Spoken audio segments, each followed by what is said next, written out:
शेगाव तालुक्याची असलेली तहसील हा आज रोजी चर्चेचा विषय ठरत आहे। कारण सदर इमारत निर्मितीसाठी या मतदारसंघाचे आमदार डॉक्टर संजय भाऊ कुटे यांच्या अथक मेहनतीतून एक कोट्यावधीचा निधी या इमारतीसाठी उभा करण्यात आला आणि त्या इमारतीच्या कामाचे कंत्राट देऊन तब्बल 1-2 दिवस नव्हे तर 2 वर्षाचा कालावधी उलटला असला तरी त्या बिल्डिंगचे काम आज स्थितीला सुद्धा अपूर्ण आहे।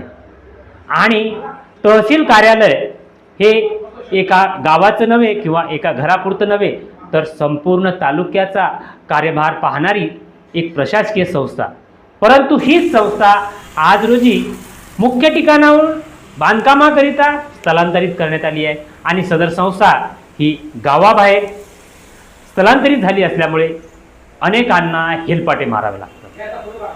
प्रशासनाच्या वतीनं महसूलच्या या इमारतीच्या निर्मितीसाठी दिलेला कालावधी हा खूप महत्त्वाचा आहे। जनतेने दिलेला पैसा असलेला कर रूपातून मिळालेला जो पैसा असेल, जो शासनाकडून मिळाला असेल, पण त्याच्या अंमलबजावणीबाबत कार्यरत असलेला सार्वजनिक बांधकाम विभाग याकडे का कानाडोळा करतोय हा सध्या चर्चेचा विषय।